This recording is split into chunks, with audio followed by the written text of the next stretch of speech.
too dark, my dear. Indeed, I think we must.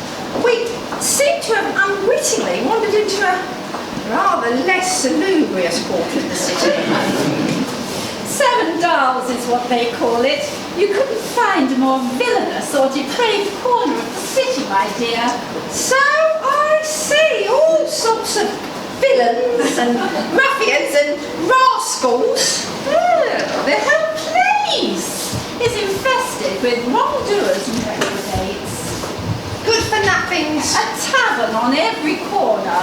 Never have I seen such squalor and filth, Mrs. B. Pity those who live in a London slum, Miss Saddle. Of course, it's tight beneath us. Not at all a fitting place for ladies. Take pity on those who live in a slum. It's bad for the old. It's worse for the young. We get paid a pittance. And there ain't no bleeding drainage, so remember before you turn up your noses, take pity on those who live in a slum. See on the step, a sweet little shoeshine. With some spins and polish, they'll brush up just fine. He'll sort you out proper for less than a copper. They'll look just like you and done in no time. Oh, look over there. If it ain't Dirty Dick's, sort the old seagull up to his tricks. With black curly whiskers and only one leg, he couldn't care less whose pocket he picks. Bless my soul if it ain't Covent Garden. He's a decent old woman. Begging your pardon. Her husband's in prison for pitching some bread. Drinks to forget while her arteries harden. Well, I never if it ain't old St. Giles. Oh, a crooked old man who suffers from Ricky. Or possibly piles. He's just a distraction for a black-hearted villain who's up on the roof stealing some tiles. Over there by the tower, there's an hanging today. Oh, he's broken the law, that's what they say. Accused of all sorts of crimes and misdeeds. The judge found him guilty, now he's going to pay. There's a man at the cloth, a prophet of doom. Apparently, the end of the world will be soon. If we don't change our ways, we will all surely perish. After a couple of levies, we'll soon change our tune. Take pity on those who live in a slum. It's bad for the young. It's worse for the young. We get paid a pittance. And there ain't no bleeding drainage. So remember before you turn up your noses, take pity on those who live in a slum. Well, I never. Look, over there. What is it? I can't quite see. Where? There, in the distance, look. Moor House. Oh, yes. Oh, it's very large, Mrs. Bubenheim. Do you know who lives there? Oh, nobody lives there now, my dear, but many years ago, Mr. Nathaniel Quiggs owns that house. I don't understand. Why does nobody live there now? Oh, tales of ghosts and such goings on that no man has set foot inside since. Ghosts? Ooh. Yes, ghosts, my dear. Even now, all these years later, people say they see lights in the windows some nights. Oh, do they? Oh, how dreadful. I've heard say that there is a headless horseman that gallops around Highgate Cemetery and a whole troop of Roman centurions that march along the East India Docks. Nonsense. I heard a story once. Yeah, made me blood run cold, it did. Made me hair stand on end. Oh, you do talk a load of old rubbish. Now, my Alfie, he said he saw something most peculiar. Last Friday night it was, as he was leaving the George and Dragon. Spirits of an altogether different kind, I shouldn't wonder. That's what I said, pink elephants, whatever next. Ah, this business with Moor House, now that's quite a different kettle of fish. The wind blows hard. Some say they can hear the cries of a poor lost soul. You see, a poor man died, I'm afraid. Oh, was it one of these ghastly murders you hear about? No. Throat cut from ear to ear, was it? And strewn across the cobbles, were they? No. Oh, well, take my arm, Mrs. B.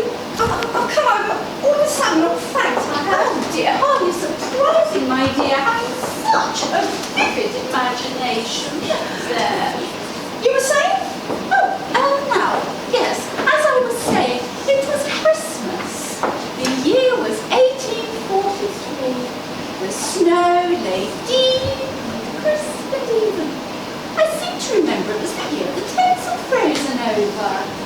really, Mrs. Bubenheim, you have an exceptionally good memory.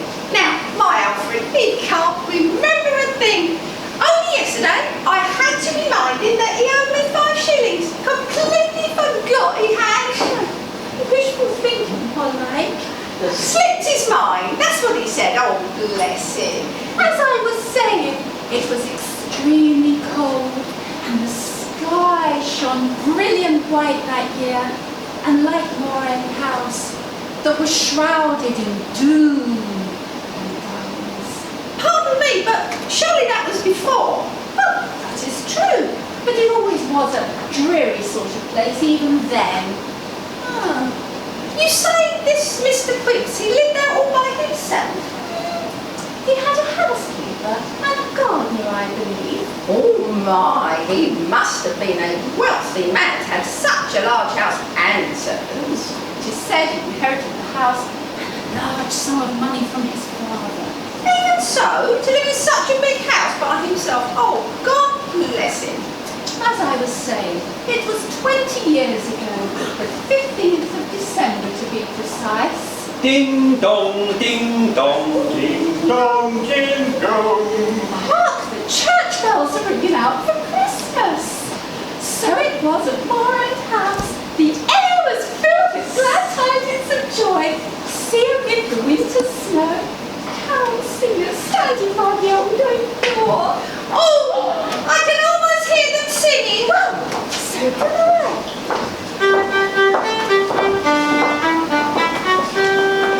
Good King Princess have some towers on the feast of Stephen, when the snow lay round about, deep and crisp and even. Brightly shone the moonlight light, showed the frosted schooner, where a poor man came in sight, and with greater view.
And a Merry Christmas to you all. Have the carol singers departed, sir? Yes, yes, yes. It was lovely to hear them singing, though. Oh, it was the 3rd time this week, I believe.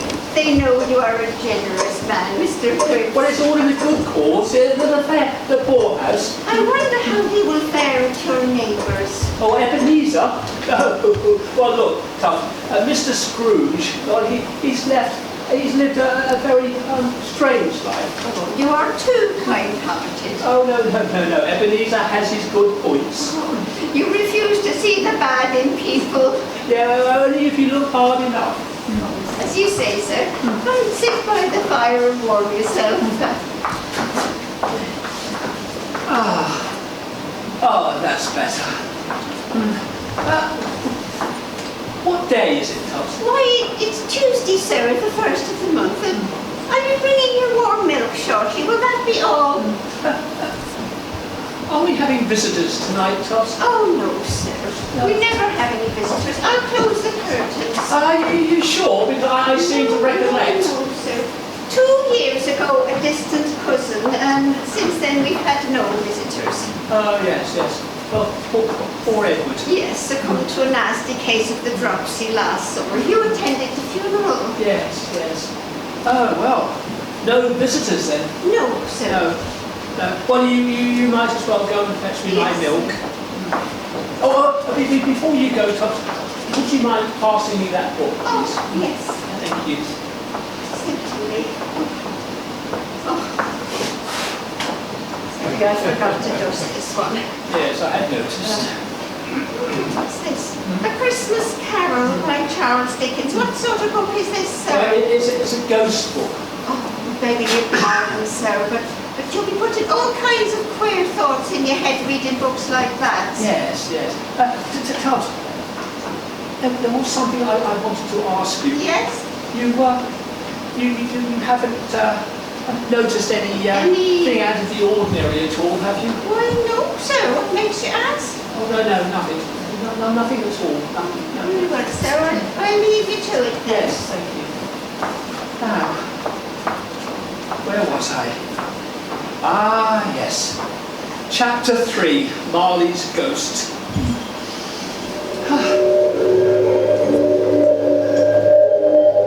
A clanking noise deep down below, as if some person were dragging a chain over the casks in the wine cellar. He had heard that ghosts in haunted houses were described as dragging chains. Hello, Tubbs?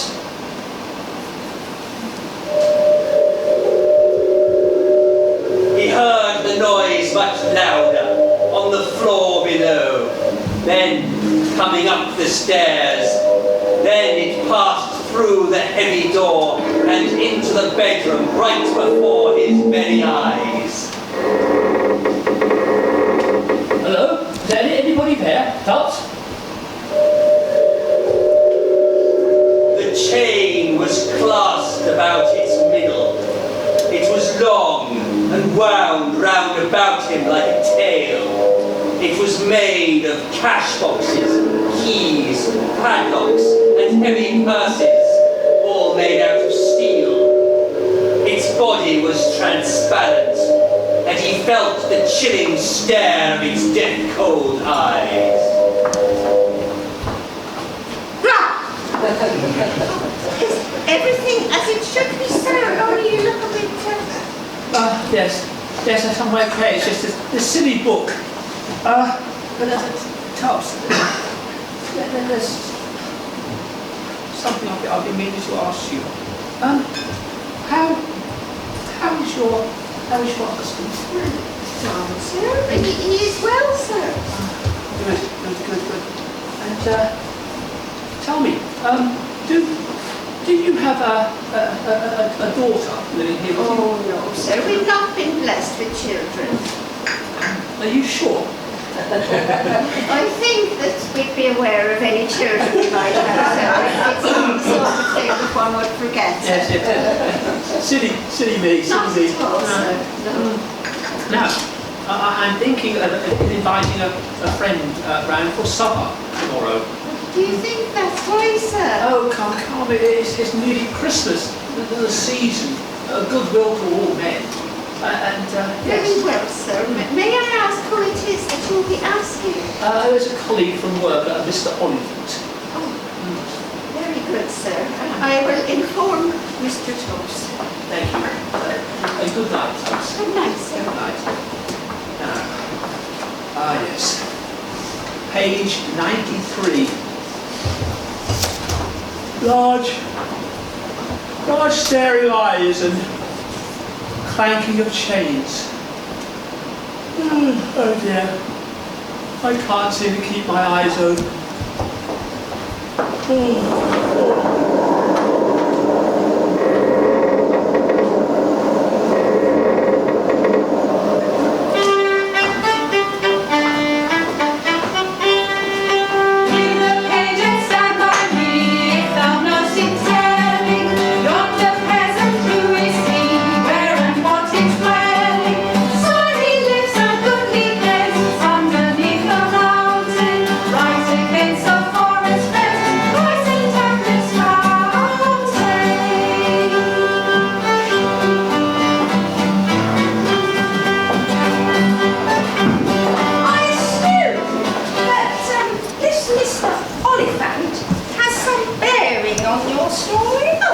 James Oliphant, Esquire. Perhaps none of this would have happened. I see. I'm a silly selfish and vain fellow, you'll be hard-pressed to find, Miss Clapsaddle. Once, of course, he had been well-to-do, but now he found himself down on his heels after years of squandering his ever-dwindling allowance. I see. So how did he come to know Mr. Quips? Oh, well, you see, they worked at Jeremiah Drout's solicitors together. Mr. Oliphant was a junior clerk and Mr. Quips was senior clerk. Ah, so that's how they knew each other. As I was saying, his appearance was that of an expensive pair of shoes which had become sullied and lost their shine. His hair was bushy and had the appearance of a loaf of bread perched upon it. He sounds like a very silly sort of fellow. Oh, if only he had remained just so. You might say that my outfit has airs and graces. I wouldn't be a bit surprised if he wasn't related to nobility. No, what poppycock? On account of having royal blood. No, there's more chance of me being related to the Queen of Sheba. Apparently, there were questionable... No, mix up in here further. I can hear my mother now, bless her. Do you know what she said about my outfit? Avoiding like the plague? No, of course not. She said, listen to me, Philomena Rose Clapsaddle. A young girl like you might do a lot worse than Alfred Augustus Pumplechook. Like 2 peas in a pod, a match made in heaven, drawn like a moth to a flame, on account of you being as pretty as a picture. That's what she said. Well, it just goes to show you can't judge a book by its cover. He still hasn't proposed yet. No, not yet. Well, how long has it been now? 32 years. Not that I'm counting, of course. And 9 months. And 3 days. Perhaps. Mother thinks he might be developing cold feet. Well, let's hope it doesn't turn into frostbite, my dear. So, what became of him? Well, you're Mr. Oliphant, of course. Oh! Well, as I was saying, he was a vain man, always wanting the latest fashions. Even now he could no longer afford them. If you ask me, he sounds rather silly. If you ask me, I'm inclined to agree. Expensive new clothes and buttons and bows. How does he afford it? Nobody knows. If you ask me, he sounds rather posh. If you ask me, he thinks he's a top. From the soles of his feet to the tip of his nose. How does he afford it? Nobody knows.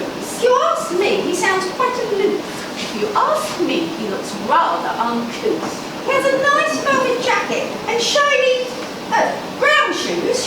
How does he afford it? Nobody knows. If you ask me, he sounds rather fantastic. If you ask me, he needs more elastic. There's a fancy bow tie which he wears at the neck. How does he afford it? Nobody knows. If you ask me, he sounds rather dishy. If you ask me, he looks rather fishy. Waistcoat and braces and a fine silk top hat. How does he afford it? Nobody knows. If you ask Me, inevitably, he had to borrow from a money lender. Oh, an odious little man called Enoch Swindlebone. Oh, did he have to borrow a great deal of money? Enough to persuade him to take advantage of Mr. Quips. I failed to see how he could get any money out of poor Mr. Quips. Well, you see, Mr. Quips needed someone with a rather worrying matter of his own. And before Oliphant could take advantage of Mr. Quips had decided to invite him round for supper.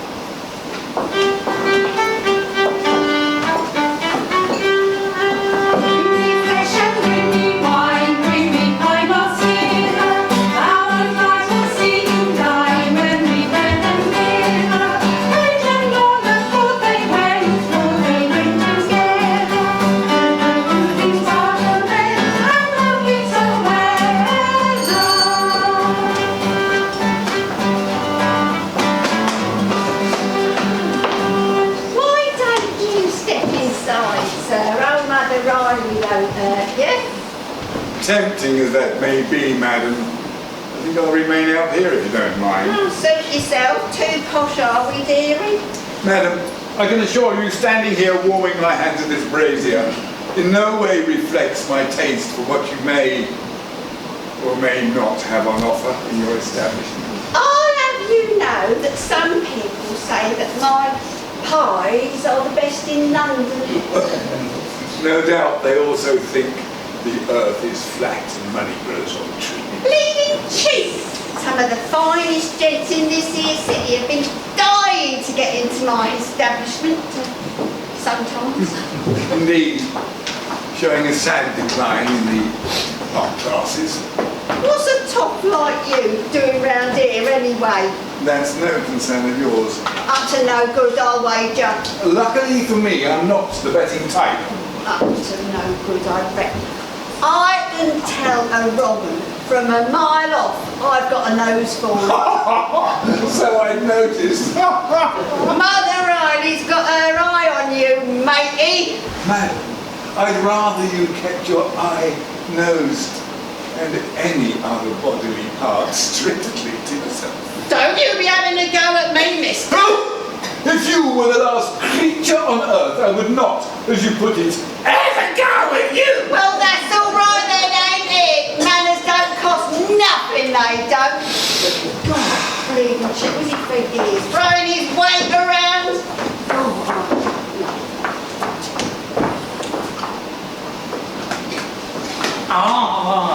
There you are, Mr. Oliphant. I'm glad to find you well and that no unfortunate accidents have befallen you since we last met. Why would I have had an accident? Oh, no, just with you owing my master money. Just pilfering about Swindlebone. Pilfering? Pilfering, is that what you call it? I'll have you know, it is the princely sum of £3, 6 shillings and 9 pence. Owing 1/2 penny. That's very precise, Swindlebone. My employer is very particular, Mr. Oliphant. I see. Well, by the middle of next week, I should be able to pay off the final instalment. Final? I believe you may have got the interest on your loan, so you have taken much longer to pay, that was agreed. No, I don't think. Well, it's all in hand. You can tell your employer that this slight misfortune of mine should be rectified within the week. A slight misfortune can soon become a large one, sir. Particularly with all this interest building up. My employer will only make so long, I'm afraid. You have the word of Mr. Oliphant. Never mind your words. It is your elf we should be worrying about. You seem particularly concerned with the possibility of any misfortunes that might befall me. Well, yes, why, a straight may fall from this very building, sir, and slice your head in two. Or a splinter may lodge itself between your fingernail, or a rusty nail may penetrate your boot quite accidentally and unexpectedly. You seem very well acquainted with the human anatomy, Swindlebone. Oh, yes, sir. I have seen some awful things which may befall human forms. Tell me, exactly how much do I owe? A miracle! That is what you need, sir. A miracle or some other divine, whatever you call it. Do you know, you may have a point there, Swindlebone. You may very well have a point indeed. Until next week then. Yeah. I mind how you go. You could so easily trip on one of these cobblestones. Lose it. Well, as you say, until next week, Swindlebone. Hey, you're very ill, sir. I will inform my employer of your great expectations. He's got friends in high places, the rich and the wealthy. Not that he's bothered as long as they're fit and they're healthy. Some say he's a saint and some a villain. If he lends you a penny, you'll pay back a shilling. I'm ever so humble and awfully contrite. I mean, nobody's whiter than white. But you have to admit, it. It costs quite a bit. Sometimes he can't sleep and worries all night. Lending money, fiddling the books. There's one thing we agree with, Master, isn't he? He ain't so bad as all looks. He's a healthcare provider, a financial insider. He could be either or either. He's got a list of clients as long as me arm, as long as they pay, and he won't do them no harm. But if they don't fork out so much as a tuppence, you mark my words, they'll get their comeuppance. It's a public disgrace. Just look at his face, look. Nothing but sweetest of life. Whenever you need me, you'll come and see me. His bark is much worse than his bite. Lending money, filling the books. I've got plenty of charm. I won't do you no harm. He ain't so bad as he looks. He's a healthcare provider, a financial insider. He could be either or either. Lending money, filling the books. Some people say we're a couple of crooks. But we ain't so bad as we looks.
Mr. Griggs was seated hard at work at his desk, and Mr. Oliphant entered, accompanied by a gust of snow.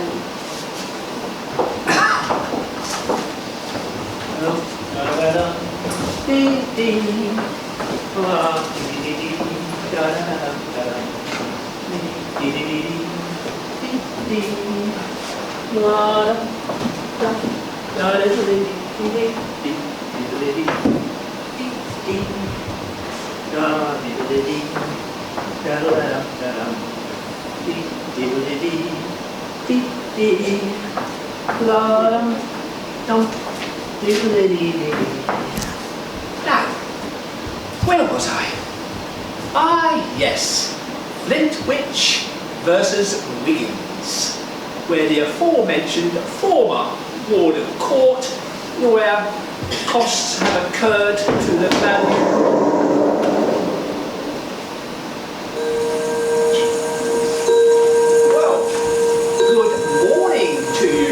Mr. Oliphant. And a very good morning to you too, Mr. Quinn.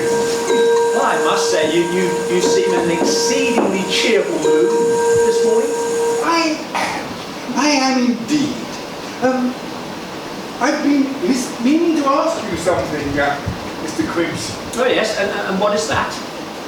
Nothing of any great import, but do you still live in that large house by the heath? What, if you mean Moor End House? Yes, I live there. I would have thought that's a remarkably large house for just one person. Well, I have my housekeeper Tubbs and her husband living there with me. Oh, servants. I never realised. But you must be a very wealthy man. Well, I have enough to get by. Well, more than enough, I would think. Pardon? Oh, talking to myself, that's all. I have been thinking lately, though, Mr. Clips, that I could benefit from your superior knowledge with some of my cases. Oh, do you think so? And that's me thinking that you thought me some form of old bungler. Good heavens, no, mister. No? Not at all. What on earth gave you that idea? Well, let me see. Oh yes, there was that case of Twist versus a Bumble. Oh, impudent young, considered himself one of the family. Oh, And then of course there was Copperfield versus Heap. oh, nasty piece of work that. Oh, Yes, Heap. no, Copperfield. I'll have you know that he is a personal friend of mine. Oh. And of course then there was the most regrettable case of the Pickwick Papers. Oh, to say such things about do the boys off. I mean, spare the rod, ruin the child, am I not right? Well, I just don't think capital punishment has a part in our educational system. You think not? No. Oh, well, Cain has its limitations. The headmaster had a right to speak out. Yes, and I think that people who participate in mudslinging would always end up with dirt on their hands. Well, that is maybe. Yeah, I think it's the choosing of the client that's the important thing. Well, there is one client in particular I would appreciate your advice on. Oh yes. The case of Reverend Goodbody, a matter of clearing his good name. I know that, Reverend. There are some scandalous rumours about him of a All made up, I can assure you. Oh, well, if you want me to help. I will bring the ledger up after lunch. Oh, as you will. There was something I was going to ask you. By all No, means. I presume too much. Come. I mustn't trouble you. No, I mustn't. No. That really is most infuriating. To begin and then not to finish. Yes, that's all right. I suppose you are right. Precisely. I think I would feel better if I... Do you believe in ghosts? Ghosts? Ghosts? What do you mean by ghosts? What do I mean? He means ethereal beings that hide in the dark, And phantoms that give you a fright. hellish black dogs that prowl in the park, He means things that go bump in the night. floorboards that creak without warning, And ghosts that give you a fright. headless horsemen and spectres that speak. He means things that go bump in the night. He means creatures that haunt us and constantly scare us. And apparitions that give you a fright. Oh, phantoms in the attic that scream and shout. He means things that go bump in the night. Unspeakable things with long dangly fingers. And spooks that give you a fright. Spine-chilling creatures that scare you to death. He means things that go bump in the night. Skeletons in cupboards that rattle and shake. And ghouls that give you a fright. And chains in his cellar that jingle and jangle. Oh, he means things that go bump in the night. Oh, He means things that go bump in the night. Oh, Now, that is what I need, Mr. Oliphant. Good heavens. They are ghosts. They are phantoms. They are spirits of the dead. They are visitors from the world below. They are ethereal beings that haunt the shadows of your very soul. That is what I mean. I can see that's what brought that up. But surely, this is just your imagination. Well, no, you see, I think I have one in my house. You've seen a ghost? Oh, no, not actually seen. No, not as yet. No. Must be your imagination. No. Well, would you like to find out for yourself? Well, what do you mean? Well, come to supper tonight. Why, yes, sir. I would be delighted. Excellent. Perhaps we could walk home together. You know, Quips, I think we're going to be of great benefit to one another. Do you really think so? Oh, yes. It's really quite miraculous. I say, Mr. Quips, this looks rather funny. We may have to appeal. It's a great deal of money. Oh, look, you'll pass me that ledger. Yes, falling apart. Pass me that ledger. No, don't laugh, you can't get the crafts. Pass me that ledger and make out that will. Give me those papers, I'll sign with my quill. His assets are frozen, his credit is poor, his investments have failed, he's broken the law. Oh, yes, and there's accounts to be settled and bills to be paid. That power of attorney is yet to be made. We're here if you need us, we're up with the lark. Just some of the jobs of a junior clerk. Oh, look at this man here. What the heavens above us to take us for fools? Anyone can see that he's bending the rules. What was I doing? I'm doing it, Carl. Now I remember. I've run out of ink. We're here if you need us. We're up with the lark. Some of the jobs. Good. For a senior clerk. We're here if you need us, we're up with the lark. Some of the jobs for junior clerk. I have a man mentioned here. His name is McCaw. To keep him from jail will be a tall order.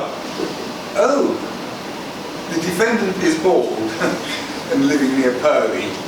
He makes his own wigs, which are short, brown and curly.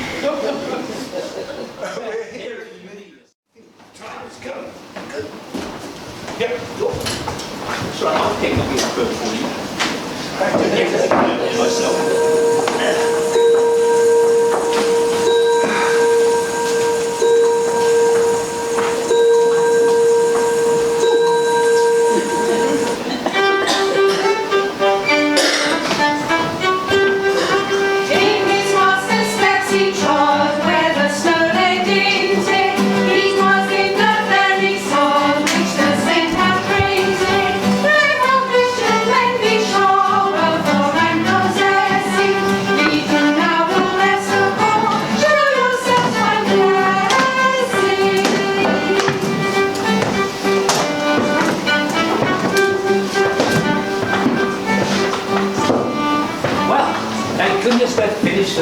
My word, doesn't time fly? Why, it seems just a moment ago we were having our little chat. We have some way to go. Oh, no matter, no matter. I will enjoy my supper all the more for it. Oh, Mr. Ollifanter. Oh, wait, Mr. Ollifanter. About that little business matters. Oh, is it Mr. Swindlebone? You know Swindlebone. Oh, yes. We have represented Enoch Swindlebone on numerous occasions. Like your reverend, he has been wrongly accused of all manner of things. Well, such as? I don't think we need to go into that, Mr. Quipp. No, what is your business with my friend? Well, you could say my employer acts as his financial advisor. But, as I said, Swindlebone, I will meet you next week as agreed. Oh, well, if you are sure. Absolutely. If I may be so bold, sir, I don't think you realise the detrimental effect this could have on your health. I can assure you, Swindlebone, I will take every precaution to avoid any catastrophe that might come my way. On your head be it. On your head be it. God, thank goodness he's gone. What was that all about? Swindlebone has a very pessimistic view on life. Yes, I see. Yeah. Swindlebone by name and Swindlebone by nature. Precisely. Look, we haven't got a move on. I told my housekeeping clubs that we'll be home by 6:30. Oh, do we pass that new gentleman's outfitters on the way? The one in Murdoch Street? I believe you do. Why do you ask? He may very well have his new range of dicky bow ties on display. Are you fond of bow ties? Fond? I am very fond indeed. Come, we must make haste.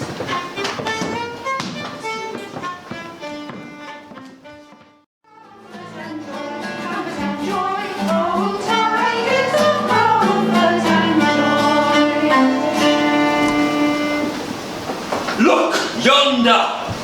Behold the city of Jericho! The seventh day has come! The walls come tumbling down! Here endeth the lesson. And so, on that somber note, I beseech you, nay, demand of you, brothers and sisters, the poor raise their feeble hands and say, what is it I hear them say? those poor mites, those most pitiable of God's creatures. Dig deep into your pockets and purses, my friends, thinking not of oneself, but of those poor orphans, with hardly a morsel to eat, hardly a crumb to share between them. Thank you, madam. All gifts are most gratefully received. Think of the poor. Very generous of you, sir. Bless you. I bid you farewell. Who was this reverend? Well, you may well ask Miss Cadsaddle. Oh, an untrustworthy man, so brash and so bold, with an unhealthy desire for silver and gold. A man of the cloth, a wolf in sheep's clothing. At least that's what I've been told. He has an eye for the ladies, so husbands beware. Why, he'd steal from a baby without even a care. A man of the cloth, a wolf in sheep's clothing. At least that's what I've been told. He pretends to be good, but really he's bad. A scoundrel, a rogue, a con man, a cad. A man of the cloth, a wolf in sheep's clothing. At least that's what I've been told. He'd have his hand in your pocket without even a glance. Run off with your watch, given half a chance. A man of the cloth, a wolf in sheep's clothing. At least that's what I've been told. An imposter then. He was no more a minister than you or I, my dear. Defrocked, they call it. Disgraced himself, pretending to be a faith healer. Oh, would you believe? How awful. Finally, he was accused of stealing from the offertory box. How dreadful, whatever became of him. Well, you see, Mr. Oliphant was the clerk dealing with the Reverend's legal matters. How and why he got involved in the goings-on in Moor House, well, mere speculation. But surely you must have some idea. Well, there was some talk of. We wish you a Merry Christmas, we wish you a Merry Christmas, we wish you a Merry Christmas and a Happy New Year. The tidings we bring to you and your King. We wish you a Merry Christmas and a Happy New Year. Now bring us a piggy pudding, now bring us a piggy pudding, now bring us a piggy pudding and a cup of good cheer. The tidings we bring to you and your King. We wish you a Merry Christmas and a Happy New Year. And we won't go till we get some, we won't go till we get some, we won't go till we get some, so bring some now dear. The tidings we bring to you and your King. We wish you a Merry Christmas and a Happy New Year.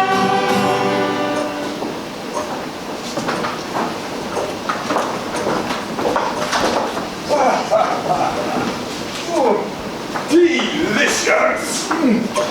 Will that be all, sir? Yes, thank you, Tops. Yes, and can I just say that was an exceptionally delicious supper. And so say all of us. Sit yourself down in front of the fire.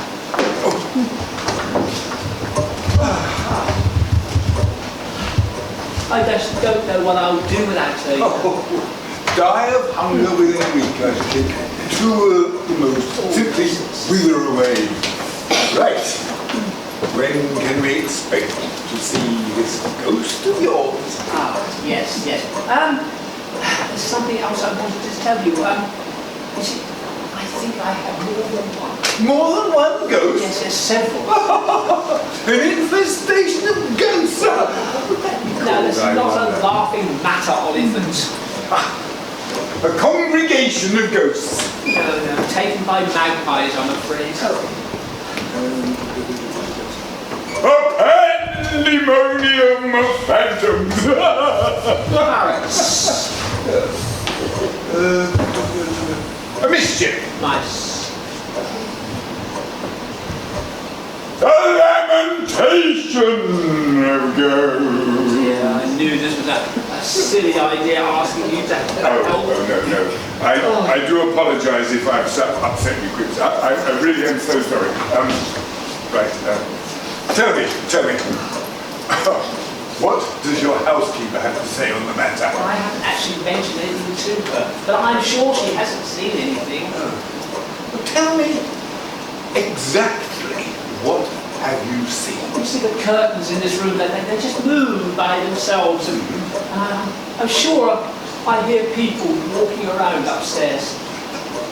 This is a very old house, Quips. Surely that's just the floorboards creaking and the wind in the rafters. I know, I thought of all that, you see, but then I started to hear voices whispering and seeing strange shapes.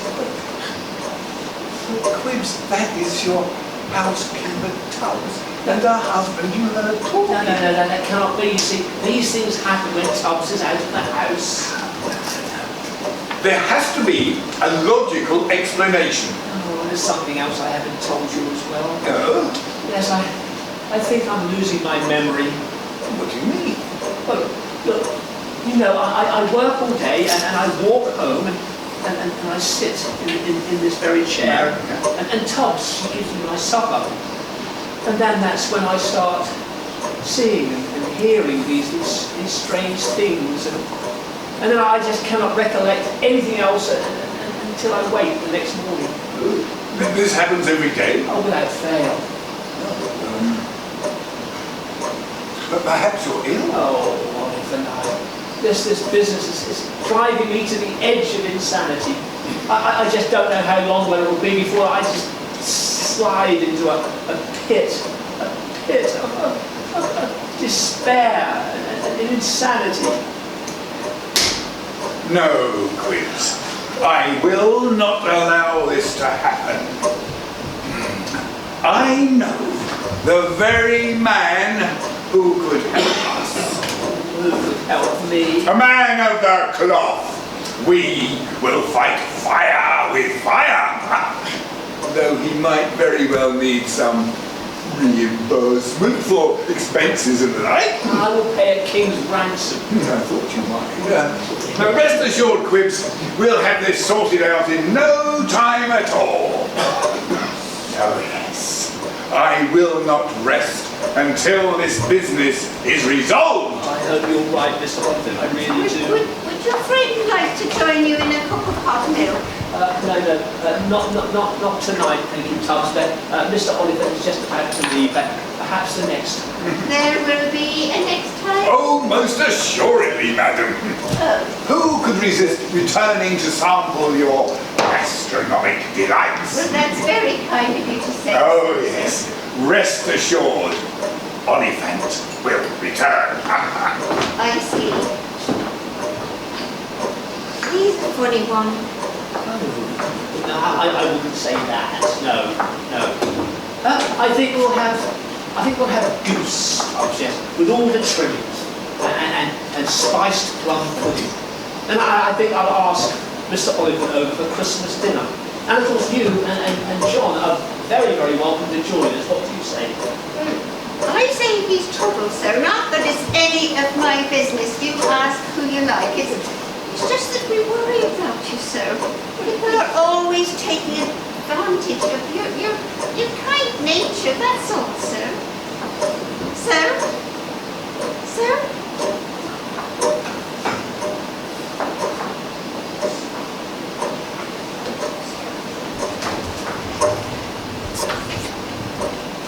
Good night, sir.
doing here, dressed up, all hoity-toity in your fancy clothes?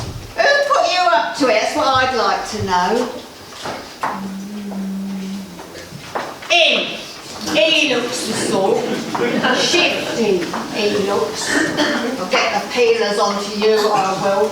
Taking liberties with a lady such as me. Now who fancies a shave? You, sir. Those bristles, they're a bit unbecoming, if you don't mind me saying so. It just so happens that my hubby as I've got a shop upstairs and he's a dab hand with a cutthroat razor. You go there later. Oh! If it isn't Mr. I Am Mighty. Thought you'd honour old Mother Riley with a visit, did you? If you don't mind, madam, I'm talking to a client of mine. Bleeding cheap, coming in here, using my establishment to conduct your business. Not that it's any concern of yours, but this is a very delicate matter. Well, hurry up, because I need the table. No, how colourful and engaging your conversation may be, my good lady, I would appreciate a little privacy. Ooh, my good lady. That ain't. It seems I'm wasting my time, Reverend. Casting pearls before the swineherd. Precisely. What's he all about? It seems appealing to your better nature is a waste of time. No, therefore I think we'll have one of your pies. What do you say, Reverend? I am feeling a little peckish now you mention it. Very well, we are agreed. 2 of your finest pies, madam. That's all. That's all. Now, to get down to business. Well, if you think I think, Reverend, that you are, without doubt, a charlatan, a cheat, and a rogue, sir. Well, it is true. I find myself in a sad and desperate state, Oliver. Do you think there is any hope for me? I fear I may end my days in the debtor's prison. You mean you have no money whatsoever? All gone. Squandered on drink and women. Oh, yes. I've read the testimonies of many of the women of the parish. You are, without doubt, a scoundrel, son! A hopeless case, I'm afraid. So it seems. However, fortunately for you, preacher, I am in need of just such a charlatan, cheat, and rogue. I have a job for you which, if successful, could save you from your fate. Well, anything, Oliphant. If it is within my powers, I will be happy to oblige. Oh, yes. You have just the qualities I need. You see, good body, I need you to cast out an evil spirit. What? I think you may have missed the point, Oliphant. Oh, no, I don't think so. But I'm not a real minister, sir. I possess no powers to do such a thing as this. Oh, don't be ridiculous. There's no such thing as a ghost. But a dim-witted colleague of mine thinks he has one in his home. All we have to do is put his mind at rest.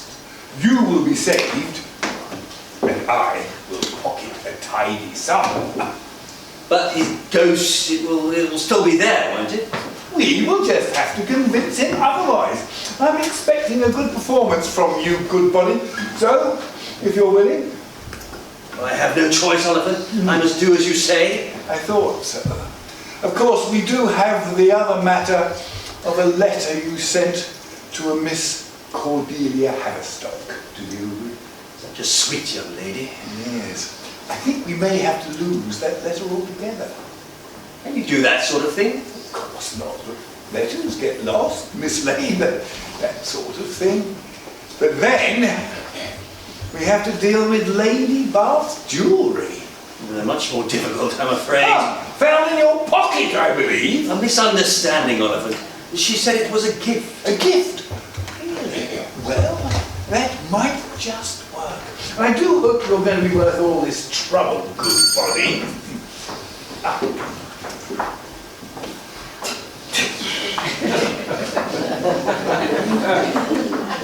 Two pies. That put hairs on your chest. Ah! bone, you little rascal. Not so loud if you please. What are you doing here? Up to no good, I suppose. Oh, why not told you it was yours? Oh, you can tell old Mother Riley. Oh, if only I had the time. Doing the time, all like. Money lending is a perfectly respectable business. Oh, is that what you call it? I'll have you know there's nothing wrong with it. Talking of work, how is your better half? Closest shave in London, I'll have you know.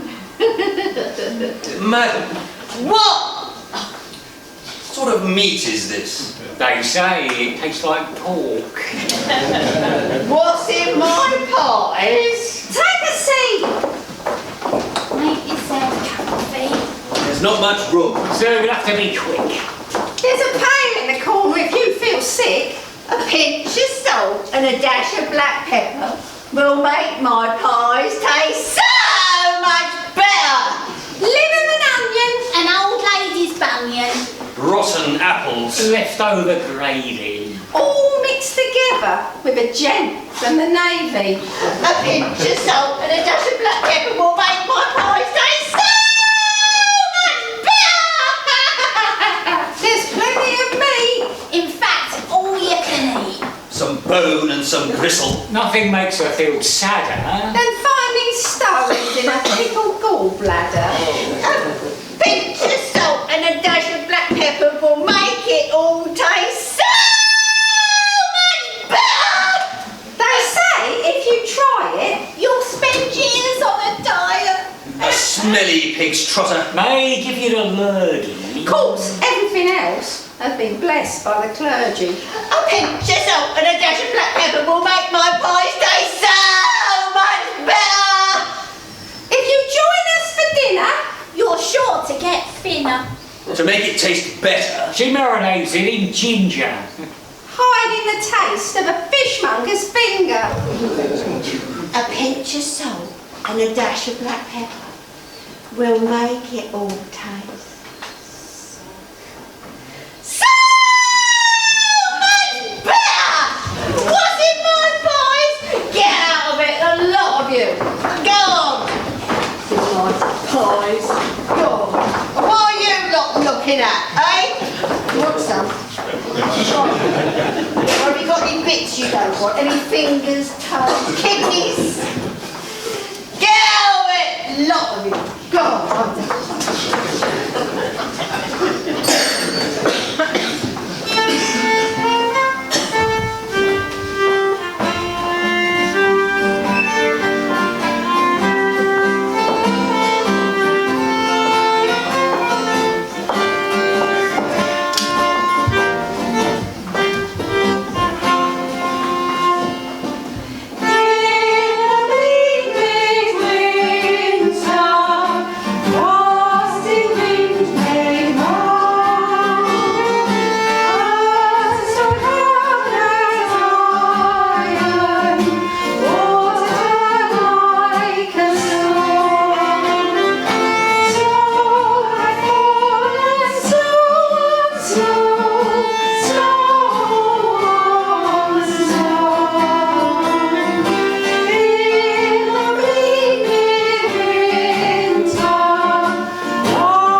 Swindlebone had followed the three gentlemen to Moor housewife.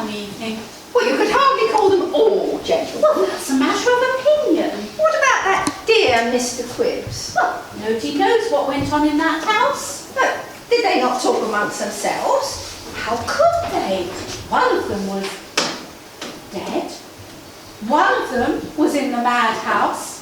And the other one, well, nobody knows what happened to the other one. So, no, you ever know what happened? No, unless you were in that house on that particular night, I suppose not. California vomitoria!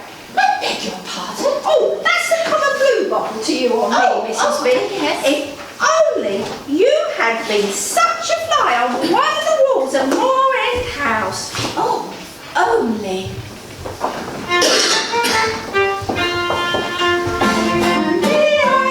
When they are both full grown, all trees that are in the wood, there are holly berries around. The rising of the sun and the running of the deer, the playing of the merry old ghost is sleeping in the choir.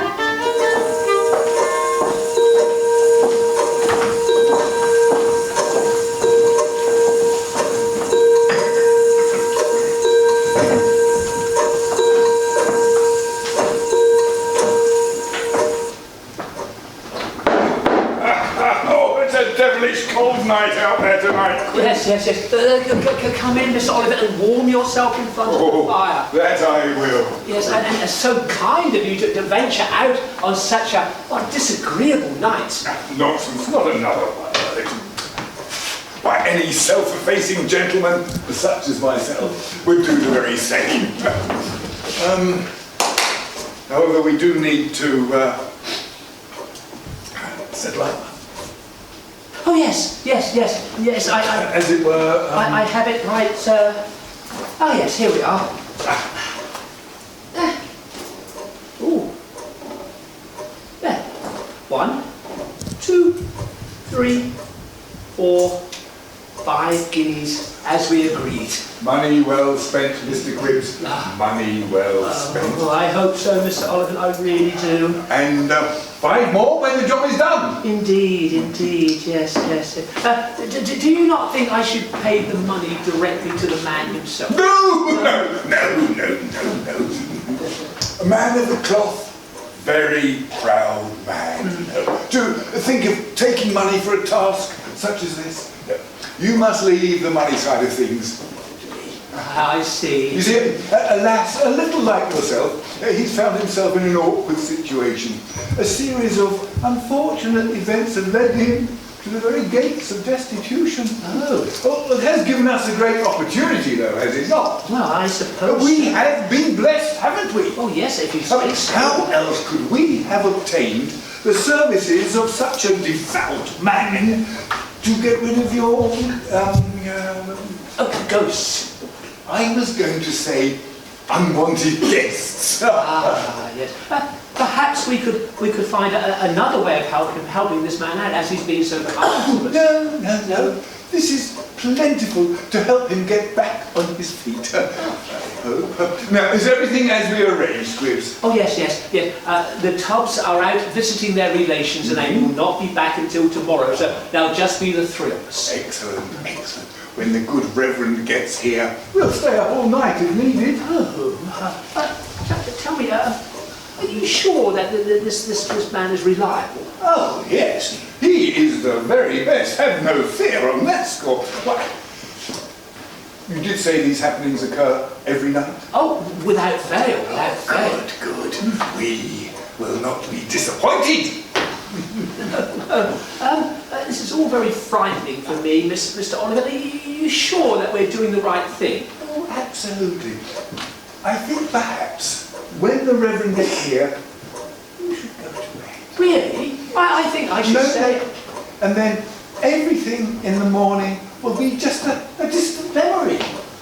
Well, what about you, Oliver? Will you be safe in this house? Oh, absolutely. This ghost of yours has cooked his own goose. Oh, well, I really hope so. But... No more ifs or buts. Shh.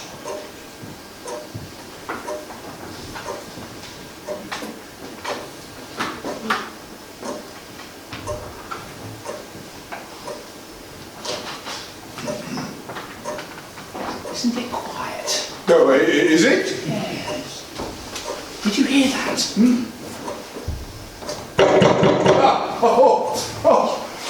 That will be the very man himself, the Reverend Goodbody.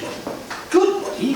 Isn't he the man who's been accused of being a charlatan? No. A more devout man than the Reverend Goodbody you could not wish to meet. Well, if you're sure. Absolutely. We are in safe hands. Yes. Come in, Reverend, come in.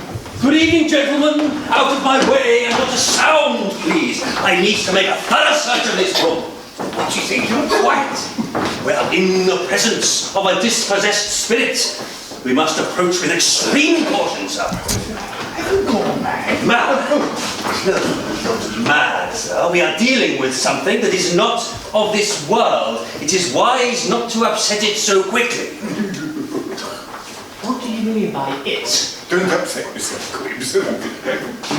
Is there anybody there? Steady there, old chap. Let's not get carried away. Victor! I can feel a presence in this room. Can you? Come forth and show yourselves, you children of Beelzebub. No? Then begone, you unclean spirits. Throw yourselves into the abyss from whence thou hast come. Oh, nothing seems to Listen. What? What? What's he mean? Can you not hear it? Hear what? The sound of cloven hooves, gentlemen. Cloven hooves? I think we should continue this when Quibbs retires to bed. I see. Quibbs, sit down now. And finish your milk. Yes. Well, I must admit, I am feeling a little bit sleepy now. And yes. Tonight, you must sleep in your own bed. Oh, that would be so nice. Everything would seem so much better in the morning. Yes. And I will have made a new friend. Oh yes. Yes, you, Oliver. Huh? Yes, you. And just to think, and I always thought that you disliked me and thought of me as a fool. Good heavens, no. I have always had the greatest respect for you, Quibbs. Yes. Well, a present. Wait. Yes. Present? Yes. Happy Christmas, Mr. Well, this is most unexpected. Most unexpected! Oh. Oh, go on, open it, go on. Why, it's a dicky bow tie. I don't know what to say. It came from that shop that we passed the other day, remember? I'm really lost for words. I mean, it has been so long So since... don't say another word. Do not say another word. I will just sit there, I will finish my milk, and then I will take myself up to bed. And I'll go and have a quiet word with the Reverend. What did you think you were doing? We're going to stick to the plan as arranged. But look, he's fast asleep. Not another word. Besides, I still have a letter you sent to a Miss Haverstock. Blackmail, Oliphant? Oh, no. More in insurance of your continued good behaviour. Oh, yes. How terrible it would be if such an iniquitous manuscript should fall into the hands of Mr. Haverstock. Why then I think a certain ecclesiastical fraudster might very well find himself being hung, drawn and quartered. Yeah, quite so. I trust you will keep it safe under lock and key. Oh, most certainly.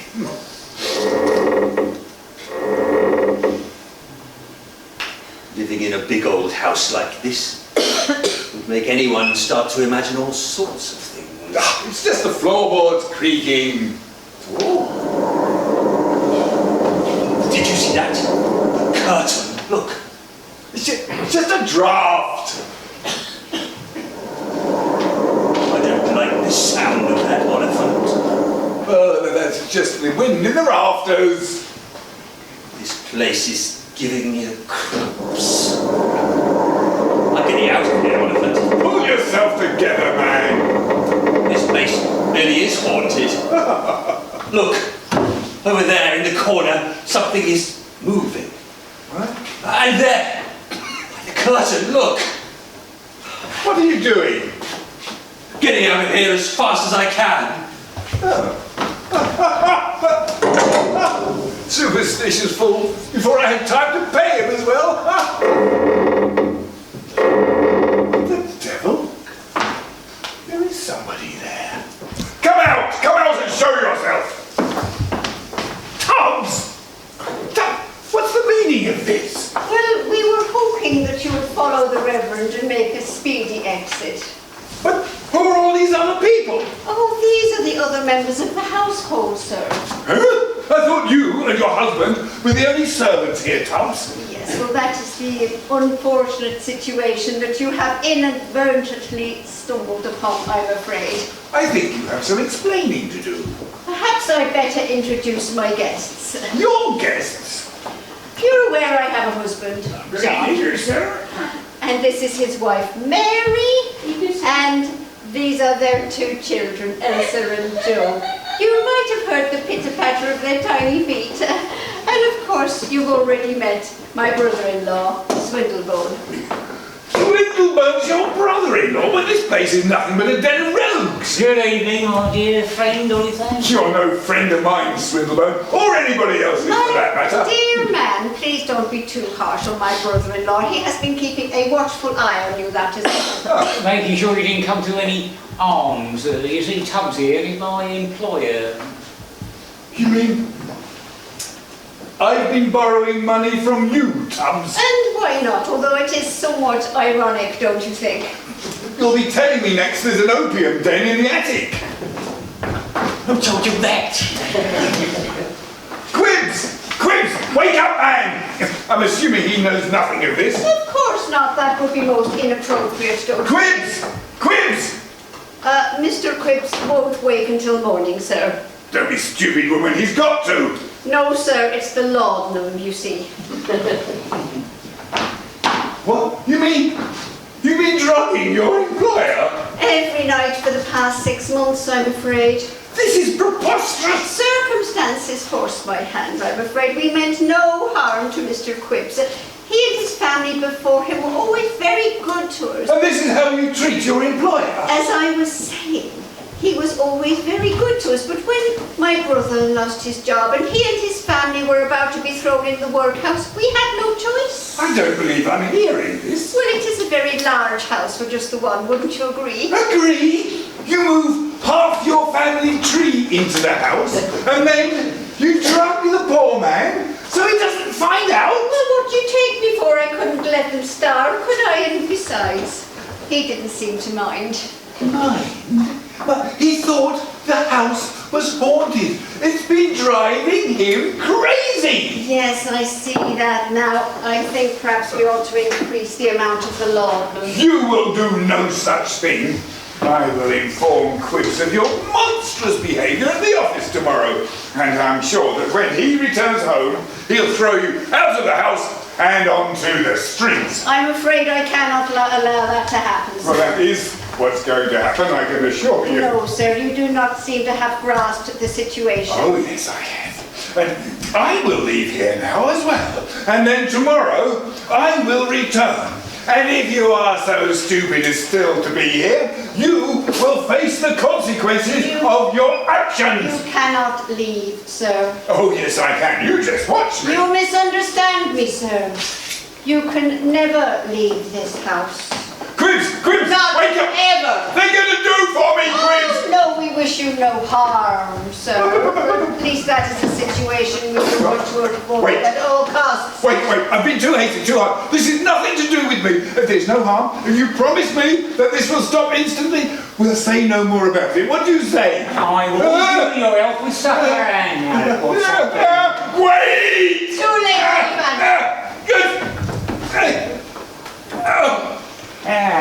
There. That's him. Trussed up like a turkey for Christmas. Untie me, I say! We will have to discuss your future with the family. I will return shortly with our decision. I'll inform the beadle. Speechless for once, I think. There's for you, swindlebone, penal servitude, and a flogging to boot! Well, proper upset me, you have, casting aspersions. And with you owing us money, like, out of pocket, that's what we'll be. Not that I'm one to bear a grudge, no, I wouldn't hurt a fly, not me. Quibbs! Less of course. Quibbs!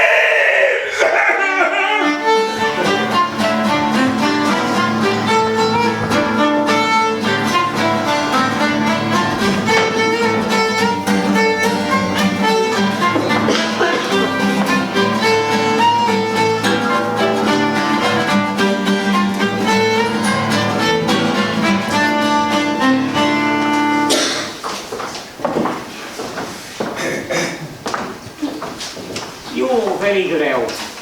And a prosperous new year.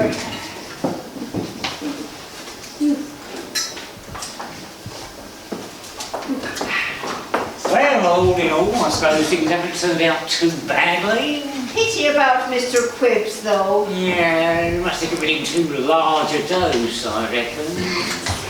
Very generous of him to leave me the house in his will, though. Yes. Most unexpected. Most accommodating of him. How is our little business doing, brother-in-law? Well, apart from the loss of Oliphant's loan, very well, considering. Well, that couldn't be helped. Have you heard from the Reverend? Oh, no one has seen or heard anything from him since that night. It's almost 2 years since. Good. Things couldn't have turned out better in that respect. Apart from Quibbs. Assuredly so. Shall I take some warm milk up for our guest? No, I'll do it. After all, it was my decision to keep him as our guest. Oh, don't forget to turn down the light, sister-in-law. I forgot last night. Oh no, we wouldn't want to draw any unwanted attention to the house now, would we?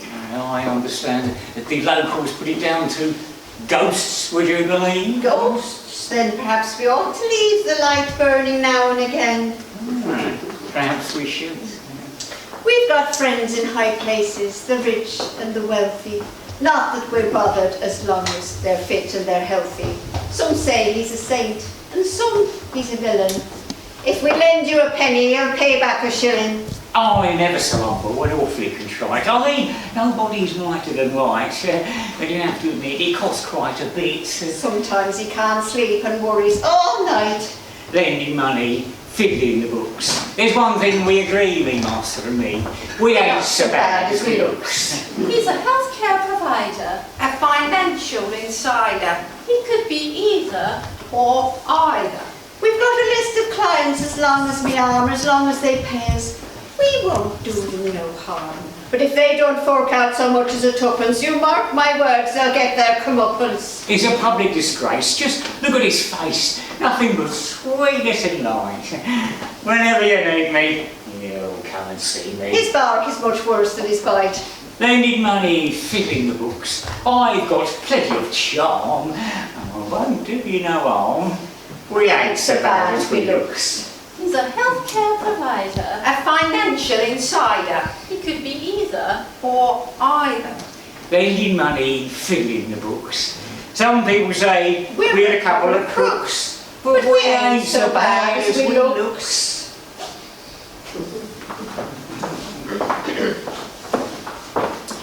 Well, what a to-do. Oh, you're telling me. It's getting dark.